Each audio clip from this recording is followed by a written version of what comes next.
Truck एलोर की गोदी पर पहुंचने वाला था। ट्रक की रफ्तार हल्की हो गई और एक तरफ को घूमकर वो चलते चलते एक जगह रुक गया। बाहर से मुख्तलिफ आदमियों की एक दूसरे को आवाज देने की सदाएं आ रही थी। किसी स्टीमर के विसल की आवाज भी सुनाई थी। माधवी ट्रक में आगे बैठी हुई थी और मैं ट्रक के पीछे एक बंद अलमारी में। अगर अलमारी के पास वो होती तो जरूर मुझसे बात कर लेती। मजदूर लोग भी शायद ट्रक के अकबी दरवाजे के पास बैठे थे। मुझे उनकी आवाज नहीं आई थी। अलमारी को ट्रक में से उतारा जाने लगा। मुझे लगा कि अलमारी को मजदूर लोग उठा कर ले जा रहे हैं। किसी मजदूर ने दूसरे से कहा, साली अलमारी बड़ी भारी है। अब जो अलमारी को नीचे रखा गया तो अलमारी बड़े बेमालूम अंदाज में मुझे ऊपर नीचे होती महसूस हुई। मैं समझ गया कि अलमारी को सप्लाई वाले स्टीमर पर रख दिया गया है। माधवी किसी के साथ अंग्रेजी में बातें कर रही थी। शायद वो स्टीमर का कैप्टन या इंजीनियर था। कुछ वक्त गुजर गया, फिर स्टीमर के हॉर्न की 3 बार आवाज बुलंद हुई और उसके फौरन बाद स्टीमर का इंजन स्टार्ट हो गया और मुझे अलमारी के अंदर बैठे बैठे हल्का सा धचका लगा। स्टीमर समंदर पर चल पड़ा था। ये वो समंदर था जिसको मैं अलमारी में बंद रहकर ही अबूर कर सकता था। ये समंदर मेरे लिए आग का दरिया था। अब मैं इस समंदर को एक तरह से महफूज हालत में अबूर कर रहा था। स्टीमर के इंजन की गड़गड़ाहट ज्यादा थी और लगता था कि उसकी रफ्तार बहुत हल्की है। इसकी वजह यही हो सकती थी कि स्टीमर पर सप्लाई का काफी सामान लदा हुआ था।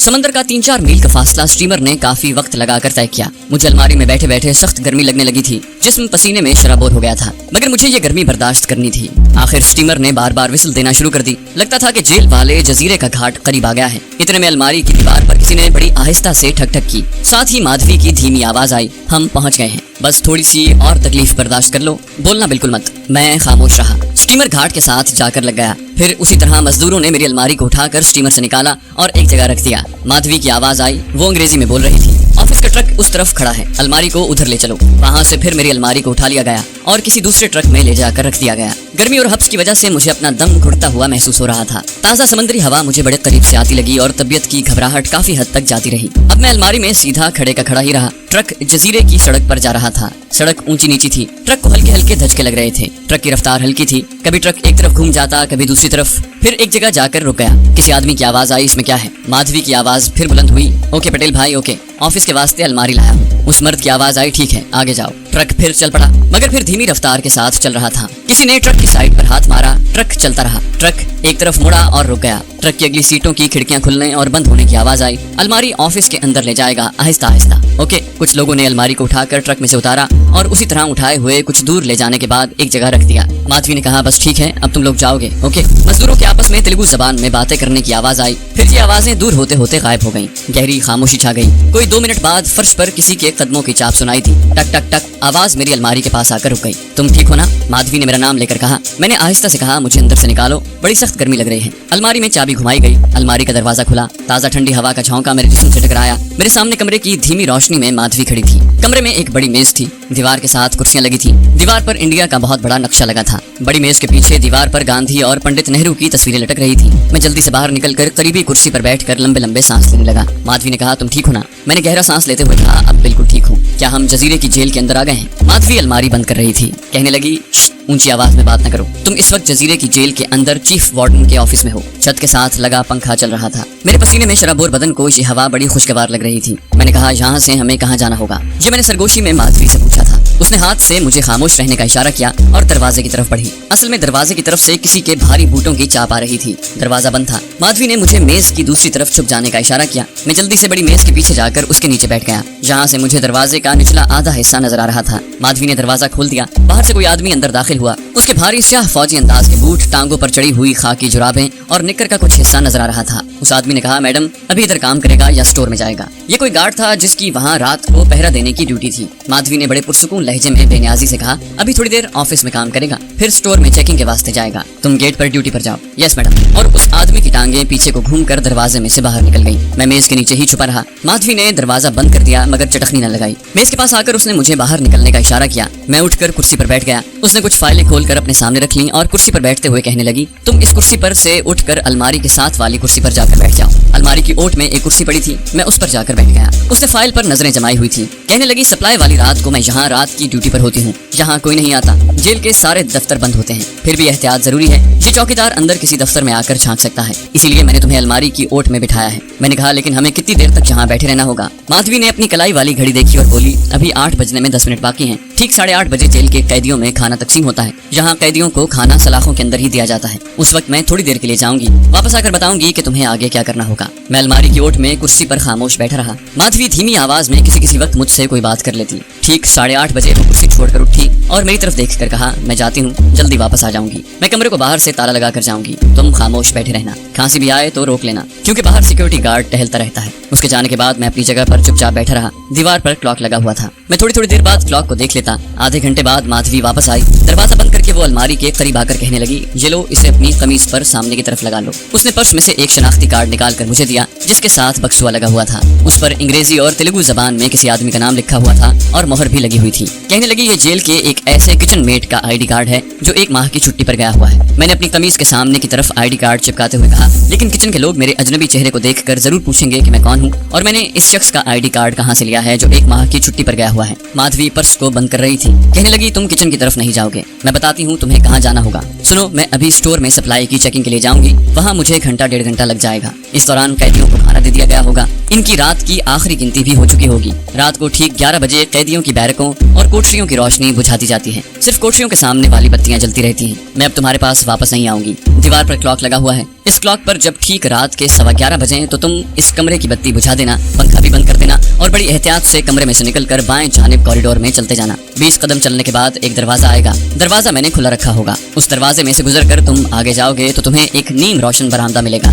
उसकी एक जानिब ऊंची दीवार होगी, दूसरी जानिब छोटी-छोटी 5 कोठरियां होंगी। बरामदे के पहले दरवाजे पर और आखिरी दरवाजे पर 2 संतरी पहरा दे रहे होंगे। बरामदे के दरवाजे के बाहर एक बाल्टी पड़ी होगी। तुम वो बाल्टी उठाकर बरामदे में दाखिल हो जाओगे। संतरी तुम्हारी तरफ सरसरी नजरों से देखेगा। पहली कोठरी में जो कैदी बंद है, उसके बर्तन दरवाजे की सलाखों के बाहर पड़े होंगे। तुम उनको उठाकर बाल्टी में रख लोगे। उसके बाद 2 कोठरियां खाली होंगी। चौथी कोठरी के खाली बर्तन भी दरवाजे की सलाखों के बाहर पड़े होंगे। इस कोठरी में तुम्हारा कैप्टन जमशेद कैद है। दरवाजे पर जो ताला लगा हुआ है, उसकी चाबी दूसरे दरवाजे वाले संतरी की बेल्ट में लगी होगी। यहाँ जो कुछ करना होगा वो सिर्फ तुम ही को करना होगा। अगर तुमने दोनों संतरियों पर काबू पा लिया और उनको इस तरह काबू किया कि वो कोई आवाज न निकाल सकें और दीवार के साथ लगे अलार्म का बटन न दबा सकें, तो तुम दूसरे संतरी की बेल्ट से चाबी निकालकर कोठरी का दरवाजा खोलोगे और कैप्टन जमशेद को निकालकर दूसरे दरवाजे से बरामदे से निकलते ही दाएं जानिब मुड़ जाओगे। ये कोठरियों का अकबी हिस्सा होगा। वहाँ एक पुराना ट्रक खड़ा है। इस ट्रक की एक जानिब मेन होल है। इस मेन होल में से जेल का सारा पानी एक सुरंग में से होकर समंदर में गिरता है। तुम दोनों उस सुरंग में से होकर जेल की 4 दीवारी से बाहर निकल जाओगे। बाहर समंदर में छोटी बड़ी चट्टानें नजर आएंगी। उनमें एक सबसे ऊंची चट्टान है। इस ऊंची चट्टान के अकब में एक जगह जमीन पर पत्थर की सिल मिलेगी। उस पर मैंने दरख्तों की टहनियां काट कर डाल रखी हैं। पत्थर की सिल को हटाओगे तो नीचे एक सुरंग मिलेगी। बस तुम दोनों उस सुरंग में छुप जाओगे और मेरा इंतजार करोगे। खबरदार, जब तक मैं ना आऊं हरगिज वहां से बाहर मत निकलना। अब मैं सप्लाई का सामान चेक करने स्टोर में जाती हूँ। तुम्हें ठीक 11:15 बजे अपने मिशन पर निकल पड़ना है। माधवी ये कहकर चली गई। मैं चीफ वार्डन के कमरे में अलमारी की ओट में होकर बैठ गया। जब दीवार पर लगे हुए क्लॉक ने रात के ठीक 11:15 बजाए तो मैंने अल्लाह को याद किया और पहले कमरे में चलता हुआ पंखा ऑफ किया। फिर कमरे की बत्ती बुझा दी और दरवाजा खोलकर बाहर निकल आया और कॉरिडोर में बाएं तरफ दबे पांव चलने लगा। 20 कदम चलने के बाद एक दरवाजा आ गया। दरवाजा खुला था। दरवाजे में से निकलकर देखा तो आगे एक नीम रोशन बरामदा था। मैंने रुककर गौर से देखा। बरामदे की एक जानिब ऊंची दीवार थी, दूसरी जानिब कोठरियां थी। इन कोठरियों के वस्त में एक खंबे के साथ बल्ब जल रहा था। उसकी रोशनी धीमी थी और मुझे कोठरी की सलाखें नजर आ रही थी। बरामदे के शुरू में ही एक बाल्टी पड़ी थी। मैंने बाल्टी उठा ली। एक संतरी पहले कोठरी के आगे टहल कर पहरा दे रहा था। उसने बंदूक कांधे से लगा रखी थी। मैंने बरामदे के आखिर में निगाह डाली। वो चौथी कोठरी थी। हमारा बहादुर पाकिस्तानी जांबाज उसी कोठरी में कैद था। इस कोठरी के आगे एक संतरी स्टूल पर बैठा हुआ था। मुझे इन दोनों संतरियों को काबू करना था। मैं उन्हें सिर्फ कुछ देर के लिए बेहोश करना चाहता था, मगर सूरत हाल इतनी नाजुक थी कि वो मेरे हाथों मर भी सकते थे। मेरी नीयत उन्हें मारने की नहीं थी। सबसे पहले मुझे पहली कोठरी के आगे जो संतरी टहल रहा था उसे काबू करना था। मैंने बाल्टी एक तरफ अंधेरे में रख दी और खुद भी दीवार की ओट में हो गया। संतरी को अपनी तरफ मुतवज्जे करने का सिर्फ एक ही तरीका था कि मैं उससे कोई बात करूं। मैंने बाल्टी उठाई और वहीं से संतरी को आवाज दी, साहब उधर सांप है। संतरी ने मुझे बाल्टी हाथ में लिए खड़े देखा तो समझ गया कि किचन का मुलाजिम कैदियों के बर्तन इकट्ठे करके ले जाने आया है। वो बरामदे में से उतरकर मेरी तरफ बढ़ा। उसने तेलुगु या तमिल जबान में मुझसे कुछ पूछा। मेरी समझ में कुछ न आया। मैंने एक तरफ अंधेरे में इशारा करके कहा, साहब स्नेक स्नेक कोबरा। संतरी ने बंदूक सीधी कर ली और झुककर अंधेरे में देखने लगा। मैंने बाल्टी जमीन पर रख दी और उसके पहलू में आकर पूरी ताकत से अपना बाजू उसकी गर्दन के पीछे मारा। इस खास दाव की हमें खास तौर पर ट्रेनिंग दी गई थी। गर्दन के वस्त में हाथ की भरपूर ज़र्ब से गर्दन की हड्डी टूट जाती है। मैंने अपनी तरफ से इस बात का बड़ा ख्याल रखा था कि ज़र्ब इतनी हो कि संतरी बेहोश हो जाए। लेकिन जब संतरी मुंह के बल गिरा तो मैंने उसके कान के नीचे उल्टा हाथ रख कर देखा। उसके दिल की धड़कन बंद हो चुकी थी। संतरी के गिरने से जरा सा शोर बुलंद हुआ था।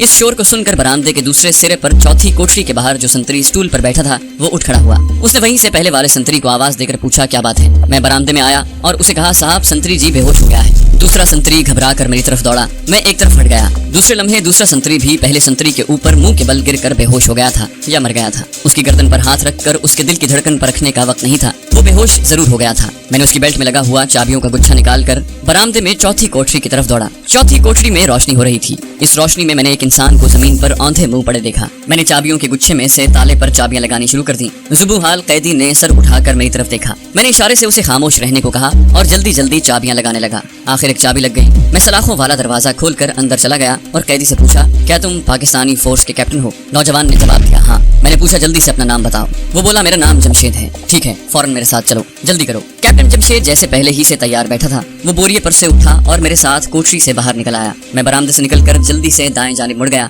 ये जेल की काल कोठरियों का पिछवाड़ा था। कैप्टन जमशेद को मैंने अपने पीछे रखा हुआ था। वो आहिस्ता से बोला जेल की दीवार पर कैसे चढ़ेंगे? मैंने सरगोशी से कहा प्लीज खामोश रहें, वहाँ इतना अंधेरा नहीं था। जेल की चार दीवारी पर जो वॉच टावर बने हुए थे उनकी सर्च लाइट का दायरा दीवार की दूसरी जानिब चल रहा था। इस रोशनी का अक्स जेल की चार दीवारी के अंदर की फजा को भी उजाल रहा था। मुझे एक जानिब ट्रक खड़ा नजर आया। मैंने कैप्टन जमशेद को अपने पीछे आने का इशारा किया और ट्रक की तरफ बढ़ा। मैं भी झुककर चल रहा था और कैप्टन जमशेद भी। ट्रक के पास जाकर मैं मेन होल के ढक्कन को तलाश करने लगा। कैप्टन जमशेद वहीं बैठ गया। मुझे मेन होल नजर आ गया। मैंने कैप्टन को इशारा किया। हम दोनों ने मेन होल का ढक्कन किसी न किसी तरह उठा लिया। मैंने उसे सरगोशी में कहा हमें उसके अंदर उतरना होगा। ढक्कन अलग होते ही नीचे गटर की सुरंग में से नाखुशगवार बू के भपके आने लगे। मैं पहले नीचे उतर गया। नीचे अंधेरा था। मैंने हाथों से टटोल कर महसूस किया कि ये कोई पाइप नहीं था बल्कि जमीन के अंदर वाकई एक काफी कुशादा सुरंग बनी हुई थी। इस दौरान कैप्टन जमशेद भी नीचे उतर आया था। हमने दोबारा ढक्कन लगाकर मेन होल का मुंह बंद कर दिया। अंदर की फजा में बू और गर्मी और हब्स था। अंधेरे में कुछ नजर भी नहीं आ रहा था। मैंने जेब से माचिस निकाल कर जलानी चाहिए मगर इस ख्याल से रुक गया कि अंदर हल्की हल्की गैस की बू भी है, कहीं आग ना भड़क उठे। मैंने कैप्टन जमशेद से कहा ये सुरंग जेल की चार दीवारी के बाहर समुद्री चट्टानों में जा निकलती है, हमें यहाँ से तेज तेज चलना होगा। सुरंग ज्यादा ऊंची नहीं थी। हम झुककर आगे की तरफ चलने लगे। सुरंग के दरमियान में पानी की नाली बनी हुई थी। दोनों जानिब चलने के लिए जगह बनाई हुई थी। दीवार के साथ बिजली के मोटे तार जुड़े हुए थे। मुझे पसीने आने लगे। सुरंग में जैसे जैसे आगे बढ़ रहे थे गर्मी हब्स बढ़ता जा रहा था। कैप्टन जमशेद मेरे पीछे था। एक जगह हमें ताज़ा हवा महसूस हुई। यहाँ शायद सुरंग की छत में कोई हवादान लगा हुआ था। ताज़ा हवा ने हमें थोड़ा सुकून दिया। खुदा का शुक्र था कि सुरंग ज्यादा लंबी नहीं थी। हम सुरंग में से बाहर खुली फजा में निकल आए जहाँ समंदर हमारे सामने और चट्टानों से उसकी लहरें दूर दूर से आकर टकरा रही थी। कैप्टन जमशेद लंबे लंबे सांस ले रहा था। कहने लगा क्या तुम अपने बारे में मुझे नहीं बताओगे कि अल्लाह के फरिश्ते कौन हो? मैंने पंजाबी में कहा क्या तुम पंजाबी हो? कैप्टन जमशेद बोला हाँ मुसलमान हूँ और पंजाब का रहने वाला हूँ। हमारा घर लाहौर में है। मैंने कहा मैं भी पंजाबी हूँ, मुसलमान हूँ, पाकिस्तानी हूँ और मेरा मिशन तुम्हें यहाँ से फरार करवाना और पाकिस्तान पहुँचाना है। आगे कोई सवाल न करना। ये सब बातें बाद में भी की जा सकती हैं। अभी तुम मेरे पीछे पीछे आओ। मैंने अंधेरे में चट्टानों की तरफ देखा। रात की तारीकी में चट्टानों के खाके ही नजर आ रहे थे। इतने में एक जानिब से वॉच टावर की सर्च लाइट की रोशनी का दायरा दीवार के साथ साथ हमारी तरफ बढ़ता नजर आया। हम जल्दी से दौड़कर चट्टान के पीछे हो गए। रोशनी का दायरा आगे निकलकर एक जगह रुक गया। फिर यही दायरा जेल की चार दीवारी के अंदर होकर वापस आने लगा। इस दौरान मैंने समंदर किनारे की चट्टानों में से बड़ी चट्टान को देख लिया था। मैंने कैप्टन से कहा हम इस चट्टान की तरफ जाएंगे। बड़ी चट्टान समंदर के पानियों में थी और समंदर की मौजें उससे टकरा टकरा कर झाग उड़ाती वापस चली जाती थी। बड़ी चट्टान की एक जानिब मुझे जमीन पर झाड़ियां सी नजर आईं। मैंने उन्हें एक तरफ हटाया तो नीचे पत्थर की चौकोर सिल पड़ी थी। हमने मिलकर सिल को एक तरफ सरका दिया। नीचे गड्ढा बना हुआ था। मैंने जमशेद से कहा हमें यहाँ छुपकर किसी का इंतजार करना है। हम गड्ढे में उतर गए। बाहर की धीमी धीमी रोशनी में मैंने देखा कि गड्ढे की दीवार में एक जानिब गार का मुंह था। मैंने झांक कर देखा ये कोई कुदरती गार था और गार में दूसरी जानिब से हवा आ रही थी। हमने पत्थर की सिल को दोबारा गड्ढे के ऊपर इस तरह रख दिया कि वो बिल्कुल फिट हो गई और जमीन के साथ जमीन हो गई। हम कुदरती गार में दाखिल हो गए। 10-12 गज चलने के बाद गार के आगे दीवार आ गई। हम वहाँ बैठ गए। मैंने कैप्टन जमशेद से कहा तुम्हें घबराहट तो महसूस नहीं हो रही? कैप्टन जमशेद कहने लगा नहीं, एक तो मैं पहले ही फौजी हूँ, ऊपर से इन लोगों ने मुझ पर इतना टॉर्चर किया है कि अब इस किस्म की तकलीफों का एहसास नहीं होता। कैप्टन जमशेद मुझसे पूछने लगा कि मैं कौन हूँ और उसे भारतीय जेल से फरार करवाने का ख्याल मुझे कैसे आया। मैंने उसे अपने बारे में सिर्फ इतना ही बताया कि मेरा ताल्लुक कश्मीरी हुर्रियत पसंदों के एक ऐसे गिरोह से है जो कश्मीर के महाज पर भारतीय फौजियों से भी बरसरे पैकार रहता है और भारत के दूसरे शहरों में कैद अपने मुजाहिदों की भी खबर रखता है और उन्हें भारतीय जेलों से निकालने की कोशिश करता है। कैप्टन जमशेद ने मेरा शुक्रिया अदा करते हुए कहा लेकिन दोस्त, इस जेल के चारों तरफ खतरनाक समंदर है जिसमें आदमखोर शार्क छोड़ी गई हैं। ये समंदर 3-4 मील के फैलाव में है। तुमने मुझे जेल की काल कोठरी से तो आजाद करा लिया है, लेकिन जहाँ से बाहर निकलकर खतरनाक समंदर कैसे अबूर करेंगे? मैंने कहा जिस शख्स ने मुझे तुम तक पहुँचने में मेरी मदद की है वो हमें समंदर पार करने की भी कोई तरकीब बता देगा। वो बोला ये फरिश्ता कौन है जिसने तुम्हारी मुझ तक पहुँचाने में मदद की है? मैंने कैप्टन जमशेद को मैडम माधवी के बारे में सब कुछ बता दिया, मगर ये न बताया कि वो उससे मोहब्बत करती है और अपनी मोहब्बत के हाथों मजबूर होकर उसने ये सारा खतरा मोल लिया है। मेरी जेब में रिवॉल्वर उसी तरह महफूज पड़ा था। हम अंधेरे में बैठे देर तक बातें करते रहे। कैप्टन ने पूछा, ये नेक दिल खातून जहाँ किस वक्त आएगी, क्योंकि मेरे फरार का किसी भी वक्त जेल के अमले को इल्म हो सकता है। मैंने कहा, इस बारे में कुछ नहीं कहा जा सकता, ये सब कुछ हालात पर मुनसिर है। अगर मैडम माधवी को मुनासिब मौका मिल गया तो वो अभी किसी वक्त आ जाएगी, अगर न मिला तो हो सकता है हमें कल का दिन भी इसी अंधेरे में गार में बसर करना पड़े। वैसे मैडम माधवी का प्रोग्राम यही था कि वो जजीरे से वापस जाने वाले स्टीमर के जरिए हमें यहाँ से निकाल देगी। कैप्टन जमशेद बोला, ये काम मुझे मुश्किल नजर आता है। उसके बाद हम दोनों खामोश हो गए। इतने में हमें कार में ऐसी मुसलसल आवाजें सुनाई देने लगी जैसे बाहर जेल में खतरे का अलार्म चीख उठा हो। कैप्टन जमशेद ने कहा, ये जेल का अलार्म है, उन्हें मेरे फरार का इल्म हो गया है और यकीनी तौर पर जेल वालों को दोनों संतरियों की लाशें भी मिल गई होंगी। अब हमारा यहाँ से निकलना मजीद मुश्किल हो गया है। मैंने कान लगाकर गौर से सुना। ये जेल का अलार्म ही चीख रहा था, जिसकी आवाज गार के अंदर दबी हुई आ रही थी। मैं भी सोचने लगा कि अब मैडम माधवी इन चट्टानों की तरफ आने का खतरा मोल नहीं लेगी और रात वाले स्टीमर में सवार होकर हमारे निकलने का सवाल ही पैदा नहीं होता। मैंने कैप्टन जमशेद से कहा कि अब हमें बड़े सब्र और इस्तकलाल से काम लेना होगा, कोई पता नहीं हमें कब तक इस अंधेरे गार में बंद रहना पड़े। कैप्टन जमशेद बोला, कोई बात नहीं, मुझे यकीन है कि अल्लाह ताला कोई ना कोई सबील पैदा कर देगा। वक्त का कुछ पता नहीं चल रहा था। जेल का खतरे का अलार्म बंद हो चुका था। मोटर गाड़ियों की कभी कभी हल्की आवाजें सुनाई देती थी। ये बात बड़ी गनीमत थी कि जहां हम बैठे थे वहां किसी तरफ से ताजा हवा आ रही थी। खुदा जाने ये किस खुफिया सुराख में से आ रही थी। जब वहां बंद होकर बैठे बैठे मेरे अंदाजे के मुताबिक हमें 2.5-3 घंटे गुजर गए तो मैंने कैप्टन जमशेद से कहा, मैं बाहर जाकर सूरत हाल देखता हूँ। वो भी मेरे साथ चलने को तैयार हो गया, मगर मैंने उसे वहीं बैठने की हिदायत की और खुद पत्थर की सिल सरका कर सर बाहर निकाल कर देखा। सबसे पहले तो बाहर की ताजा हवा ने मेरे जिस्म में जान डाल दी। रात का अंधेरा छाया हुआ था। कुछ फासले पर जेल की दीवार पर सर्च लाइट की रोशनी के 2 दायरे बड़ी तेजी से इधर उधर चक्कर लगा रहे थे। जेल के अंदर से आदमियों के एक दूसरे को आवाजें देने की धीमी धीमी आवाजें भी आ रही थी। फिर स्टीमर के विसल देने की आवाजें आने लगी। एक ट्रक का इंजन स्टार्ट हुआ और कुछ दूर जाकर उसकी आवाज गायब हो गई। जेल का अमला मफरूर कैप्टन जमशेद को बड़ी सरगर्मी से तलाश कर रहा था। फिर एक हेलीकॉप्टर फजा में शोर मचाता बुलंद हुआ और उसकी सर्च लाइट समंदर पर पड़ने लगी। माधवी के आने का अब सवाल ही पैदा नहीं होता था। हमें गैर यकीनी मुद्दत के लिए वहाँ बंद होकर रहना था।